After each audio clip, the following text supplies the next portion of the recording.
know and inspire. Have you ever had that really unmistakable feeling of deja vu? Oh, yeah. You know, you walk into a room or maybe meet someone and it just hits you. Yeah. I've definitely been here before. Mm-hmm. And it's not just a fleeting thought, is it? It feels like a proper, vivid memory, but of something that hasn't actually happened. Not in your, like, normal past. Right. For most people, it's just, okay, weird brain thing. Moving on. Exactly. But what if it's, way more than that? What if deja vu is actually, well, the source we're looking at today calls it a leak from another reality. A leak from another reality. Wow. Okay. Yeah, and it doesn't stop there. This idea, it stretches to our dreams, too, which leads to this pretty radical thought the source puts forward. You don't dream. You recall your future. Okay. Recall your future. That's the core of what we're diving into today, then. That's the mission. We're unpacking this really profound concept from a Ukrainian source. Which translates to? Future as a memory. Deja vu and the fulfillment of dreams. Got it. So we're exploring what it actually means if our biggest dreams, our aspirations, aren't just fantasies about what might happen, but are actual memories. Clear recollections of what already is, just in a dimension maybe that we haven't quite opened our eyes to yet. Right. So starting with that foundational idea, you don't dream, you recall your future. The source isn't just being poetic here, is it? Not at all. It's presented as a fundamental shift in how we should see our inner world. And it ties it straight back to deja vu. Deja vu isn't a memory failure, it's an outflow from another reality. An outflow. That's an interesting word choice. What does the source imply by that? Is it like a quick glimpse or? Yeah, outflow suggests moments where our current awareness kind of taps into another reality that already exists side by side with this one maybe. Well, so our consciousness just momentarily tunes into that frequency where something's already happened and boom, you get this memory of an event that in our timeline hasn't unfolded yet. so it feels like a memory because in that other reality, it is one. Exactly. It's presented as a real brief connection. And, this isn't totally out of left field. It echoes people like Neville Goddard. Right. I was thinking of him. Yeah, he famously said something like, you don't dream about the future. You recall what has already happened in a world you haven't yet opened your eyes to. So if our deepest hopes aren't things we're just wishing for, but actual memories of a future that exists, wow, that changes everything about time possibility. It really does. And to make this less abstract, the source shares some really powerful personal stories. Yeah, let's get into those. Okay, so picture this. This is from the source. You're in your old, kind of depressing apartment. We're stressed about money, stuck in a job you hate, feeling really alone. We've all been there in some way. Right. So you close your eyes, just wanting a break, and then bam, super vividly, you see yourself. You're on a balcony, sun's out, you can see the sea. You're writing, feeling inspired. The feeling is free, loved, living. But here's the kicker. When you open your eyes back in the old apartment, the feeling isn't, oh, nice daydream.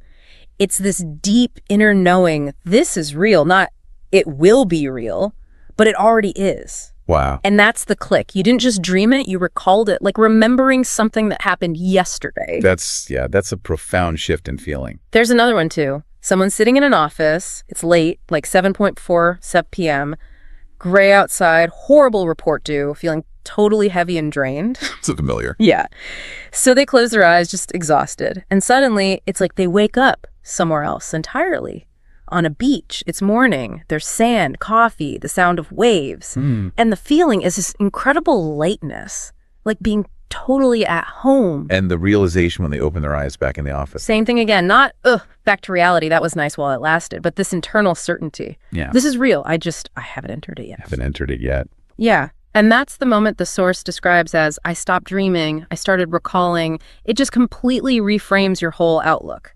Okay, so this leads to a really interesting idea about time itself, doesn't it? Absolutely. It challenges the whole linear view. First I suffer, then I get happy. Right, the cause and effect chain we usually assume. Exactly. Instead, the source suggests time is basically a state of consciousness. A state of consciousness. Explain that a bit more. Well, the idea is that in one state of consciousness, you are already living that desired life. You're free, loved, successful, whatever it is. It exists right now.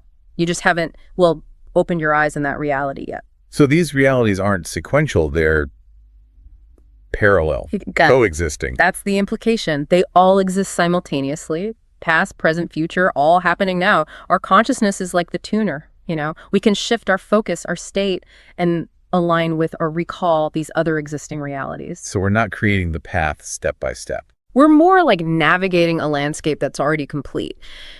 Think about remembering a dream you had last night. While you were in it, it felt totally real, right? Oh yeah, absolutely. Even though it didn't physically happen in your waking life.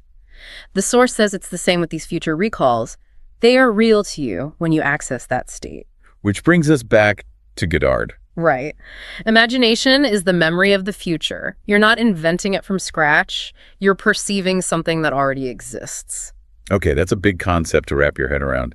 The source uses an analogy to help, right?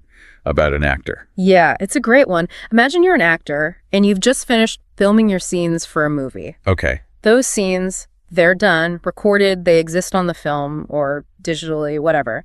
The movie just hasn't been released yet for everyone to see. Right. It's in the can, as they say. Exactly. Okay. So you wouldn't sit around saying, gosh, I really hope I get to be in that movie. Oh, of course not. You'd know you're in it. Yeah. You'd know with total certainty, I am already in that movie. I'm just waiting for it to come out, for it to be shown. Ah, I see where this is going. So applying that to your life, you are already living the life you visualize, the one you recall. You're just waiting for the movie to be shown in your physical reality. That shifts things dramatically from wanting and hoping to knowing and possessing. It's a completely different internal state. And that difference is crucial, isn't it? The source emphasizes the distinction between dreaming of something and recalling it. Absolutely critical. Think about it. If you think, I dream of love or I dream of being successful, where does that place you? In a state of lack, I guess, of waiting. It's not here yet. I want it. Precisely. You're focused on its absence. But if you shift to, I recall my love or I recall my success, then you're in a state of possession, like it's already yours. Yes. You're affirming, this exists, I know it, I felt it, I've basically lived with it already in that other state. And the source makes this key point.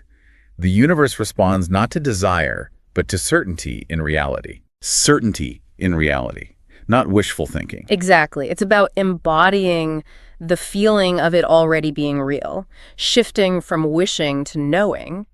Okay, so this sounds powerful, but how do you actually do that? Okay. Especially when your current reality feels very different. Does the source give any practical steps? It does. It offers something called the ritual of recalling. It's designed as a practical tool, something you can do before sleep or just anytime you need to reconnect with that feeling, especially when the dream feels really distant. Okay, let's break it down. What's the first step? Step 1, stop and say, just stop what you're doing, close your eyes, take a good breath. Then say to yourself, or even quietly aloud, I don't dream, I recall. I don't dream, I recall. Repeat it 3 times. Really let it sink in, like an affirmation, but with the specific focus. Okay, 3 times, then what? Step 2, choose a memory.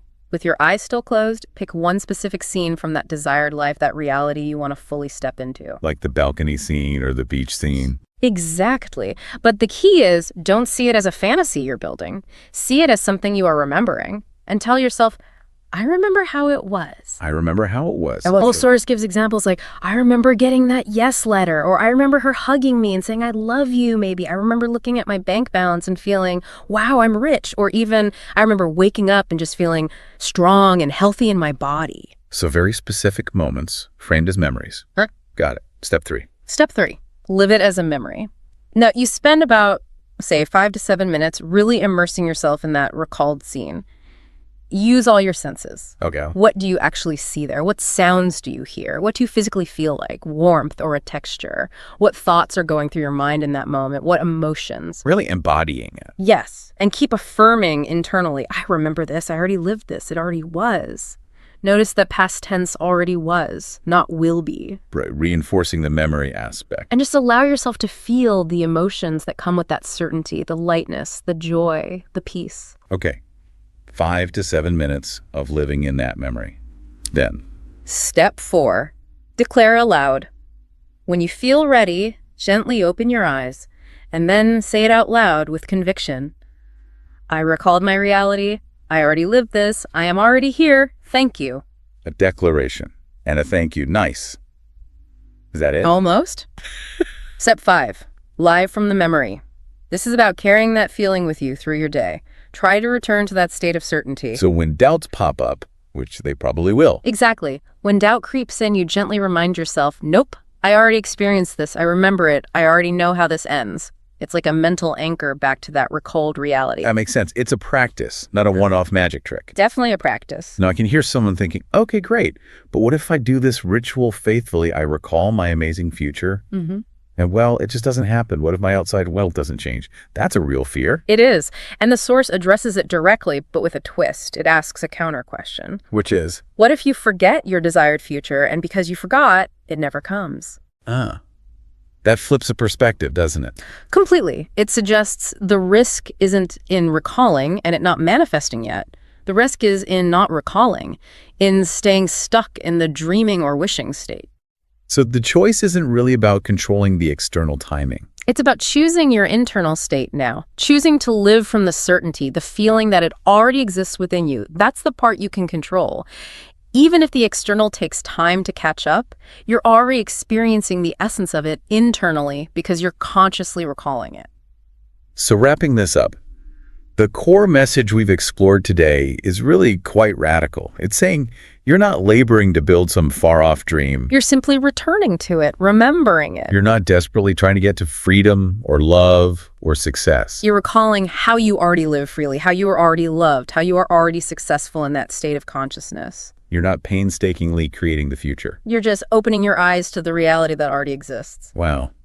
It really invites a different way of being. It absolutely does. And we really encourage you, give that ritual of recalling a try.